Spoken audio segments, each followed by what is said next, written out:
What if it's not the curriculum's fault?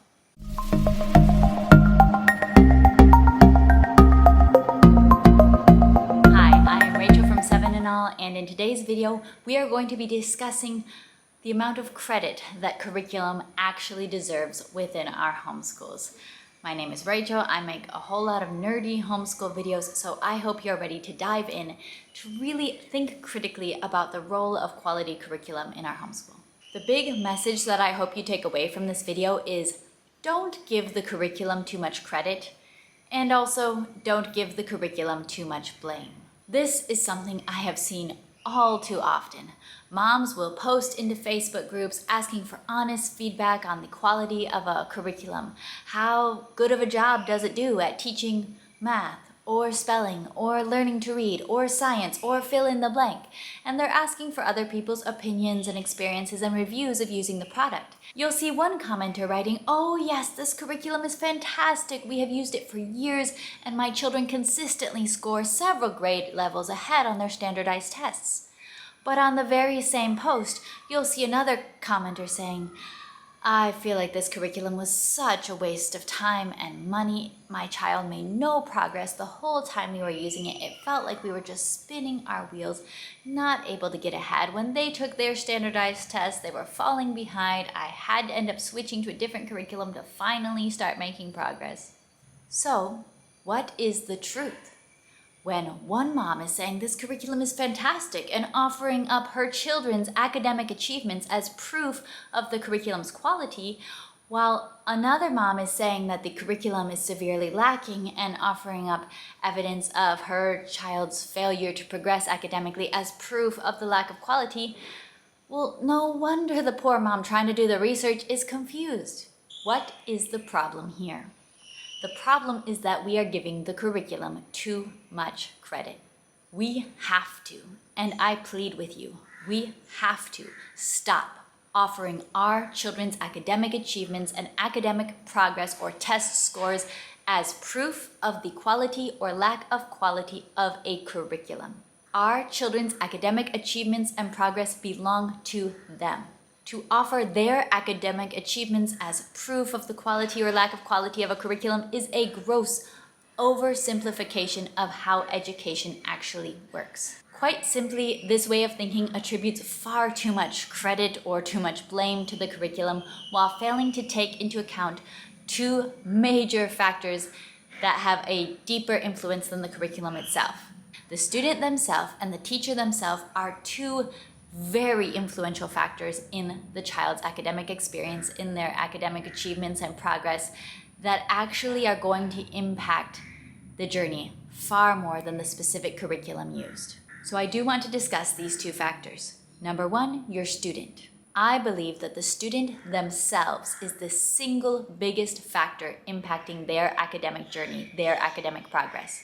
Their natural wiring, their attitude, their temperament, their character, their health, their work ethic, their special needs or unique limitations. Your student themselves is the single most important factor in their own education. This is why throughout all of history, we hear stories of children under the worst of circumstances and with the most limited resources, still finding ways to offer themselves an education even when no one else offered it to them. And this is why we have throughout history and will always continue to hear stories of children to whom everything was offered on a silver platter, to those children who had the most resources, who had parents and teachers and many people feeding them and giving them the best of the best, and who still actively chose not to develop their own minds. It is because of this factor. Your student themselves, the individual, completely unique person that they are, they will have the biggest impact on their own education. The second factor is you as a teacher.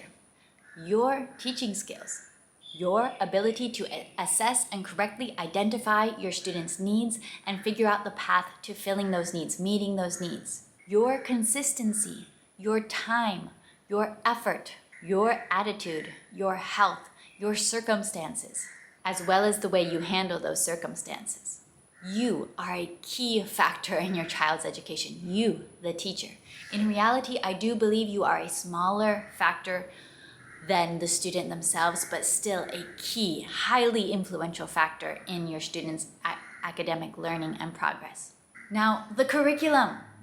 Yes, that is a factor, but realistically, it is a much smaller factor than these two. Yes, absolutely, some curriculum is of higher quality than others. Yes, some curriculum is priced more reasonably than others. We might, as teachers or as students, simply click or connect with a particular curriculum's philosophy or approach much more. I review curriculum here on this channel. I have many review videos. I always seek to review a curriculum on its merits, on the particular features of the curriculum itself, not on the academic achievements of my students after or during using that curriculum. Now, I also do share about my own homeschool story with my family, with raising my boys, and I do share about progress in my homeschool and my own celebrations over milestones and the progress we're making. But I am very careful to distinguish that. I am never seeking to sit here and try to endorse a curriculum based off of the way my child learns with that curriculum and say, look, I never want to appear as if I could say, look, your child will have these same results, because they won't, because you are a different teacher and your child is a different student. I will never endorse a specific curriculum on the basis of my students' achievements after using that curriculum. Just to give an example, I deeply appreciate Math with Confidence as an elementary math curriculum. I connect well with the way the lessons are set up, the way the teacher's guide is written. I do believe, based on my research, based on my knowledge of math education, my knowledge of education and curriculum, that this was a very thoughtfully designed curriculum. It is a methodically written curriculum that introduces math skills in a way that makes sense, and it's been really fun for us to use for years. Now, I have a child who has used Math with Confidence for years who is also very good at math. He is just naturally math-minded. He enjoys math quite a bit. He's several grade levels ahead of his actual grade level in math right now. I do not attribute that to using Math with Confidence.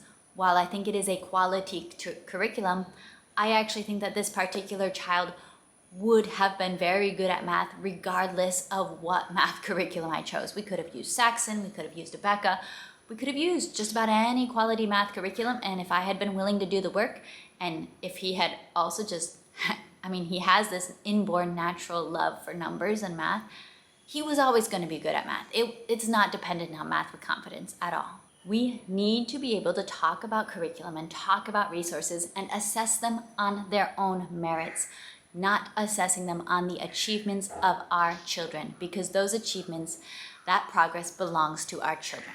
Now, is it possible for a student's lack of academic progress and poor learning outcomes to be due to using a low-quality curriculum? Yes, but that's still only going to be a part of the story. I wouldn't place all the blame on the curriculum. To me, if you have been diligently using a very surface level and not very well designed curriculum, and it doesn't teach all the skills that your student needs to have in this subject area, and then later you're surprised when your student doesn't have the skills that they need, why are you surprised? You are the teacher. It's actually a huge part of your job to be walking this education journey with your student, to be there and realize, hey, yes, this book taught multiplication, but my child didn't actually learn and didn't actually master multiplication, so I'm going to have to figure out something else to help them actually learn this and to help them actually master this key skill. You cannot just sit back and expect your curriculum to do all the work for you. If your student doesn't know the difference between an adjective and an adverb because the curriculum just didn't really do a great job of explaining the difference clearly, and your student still doesn't understand, well, that's your job. You get to teach them. You get to teach them the difference. You get to explain it in a way that they can understand. You're the one who gets to address that and work with your homeschooled student until they master the concept. Now you can learn and you can realize, yeah, this curriculum I'm using, it really doesn't explain the concepts well, and so next time I'm definitely going to buy one that gives me more support. But you really don't get to just sit back and say, oh yeah, this curriculum's doing such a bad job of teaching my kid, because you are the teacher. There might be times when you need to use a curriculum that is lacking for financial or for practical reasons, and guess what? You get to be the teacher. You are not actually limited by the curriculum. So, if student achievement is not the main factor on which to assess the quality of a curriculum, what then should we be looking at? I like to ask several different questions when looking at curriculum and making my choices and assessing its quality. Number one question, does it make sense? Is it teaching real and necessary skills and content in a logical and systematic way? Is it cohesively organized or more scattered and chaotic? When I read this curriculum, am I left with the feeling that this was created with care by an educator who really knew what they were talking about? Or does it feel vague and kind of shoddily thrown together? Next question. Assess the factual and technical accuracy. This can be an issue with quite a few curriculums, from the very biggest of publishers to small publishers. Check out the factual technical accuracy of the content. Are the activities developmentally appropriate? This is another area where curriculums can struggle with creating activities that are actually developmentally appropriate for that age level. Next question, does this meet a need? Is this actually covering content or skills that my students need to learn or that I want them to learn and is a value in my homeschool? Next, is this an easy curriculum to use or at least doable and manageable for you as a teacher? Is it reasonably enjoyable to use? Does the style of teaching or learning activities connect with you as a teacher and with your students, or do they offer a variety that fits your family's needs? And last but not least, is it priced in accordance with the perceived value for this resource in your homeschool? The very best curriculum is the one that you and your students will get up every day and use until that skill or that content is mastered. Go forth and enjoy your curriculum research. I've got a whole lot of review videos here on this channel, 7 and all, but please stop endorsing curriculum or defaming curriculum based on your own child's academic story. Our children's academic progress belongs to them and should not be used as evidence that our favorite curriculum is a good one. I'll see you next time for more nerdy homeschool videos. Let me know your thoughts on this topic and your comments down below. Bye!